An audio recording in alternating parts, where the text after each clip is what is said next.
Okolo sela breg do brega, visoke hrptov, čvrste jake i divlje zveri, sakojake, se javljaju iz grla sega. Ovako glase stihovi pjesme Rodni kraj, a koji na najvjerniji način dočaravaju Lukov Dol, mjesto u kojem se rodio i u čijoj je rodnoj kući otvoren muzej velikog hrvatskog pjesnika Ivana Gorana Kovačića. Lijep pozdrav, ja sam Iva Pavletić-Crnić, a ovo je televizija Vrbovsko. U ovoj vas emisiji vodimo u kulturno središte ovog goranskog grada, mjesto Lukov Dol, točnije u njegov najpoznatiji dio, Memorijalni muzej Ivana Gorana Kovačića. Gospodine Milošević, zasigurno je mali broj onih koji ne znaju, ali recite nam ipak ponešto o ovom pjesniku. Znači, Ivan Goran Kovačić je bio pjesnik koji se rodio u ovoj kući. Rodio se 21. ožujka 1913. godine, gdje se svake godine na taj dan obilježava Goranovo proljeće u rodnom mjestu Lukovu. Kad je uređen ovaj muzej? 2003. godine na inicijativu Hrvatskog povijesnog muzeja, a muzej je sam otvoren 1975. godine. Muzej se smjestio na katu kuće i prati pjesnikov život. Kako zapravo izgleda postav? Postav se sastoji od 5 cjelina. Prva cjelina je postava, spavače sobe, rekonstrukcija kreveta, škrinje, pisaćeg stola, radnog prostora gdje je Goran pisao djela, gdje je zvučnom kulisom je izložen sami radio, telefon, pisaća mašina.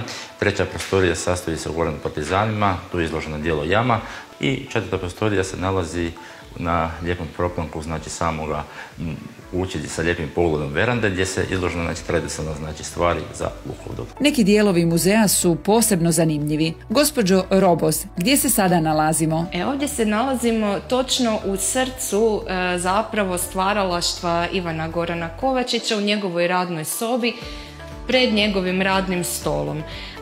Pokušali smo 2003. godine rekonstruirati malo da posjetitelj osjeti taj na neki način prisutnost Ivana Gorana Kovačića i da se zamisli kako je to bilo upravo na ovome mjestu kada je stvarao neka od svojih poznatih dijela. Što biste ovdje još posebno istaknuli? No, ono što je dosta zgodno svakom posjetitelju, vratiti se kao jednim vremeplovom kroz prošlost i vidjeti na koji način se je pisalo. Tu su zato i petrolejka naravno, ali i tintarnica i jedno drveno pero kojim se pisalo ručno, a možemo vam pokazati i još neke zanimljivosti koje mlađi naraštaj danas itekako rado otkrivaju u postavu. Prije današnjih modernih tastatura naravno bile su pisaće mašine i naravno starinski telefon. Kome je ovaj muzej namijenjen i zašto bi ga netko trebao posjetiti? Muzej je zapravo namijenjen širokom krugu publike, svim koji zapravo žele proći ovim prekrasnim pitomim gorskim krajem i saznati nešto više ne samo o povijesti ovoga kraja, i tu bih htjela naglasiti kako je Lukov Dol zapravo bio prvo mjesto koje je spomenuto u posjedu Frankopana, dakle čak prije nekih ostalih poput Severina.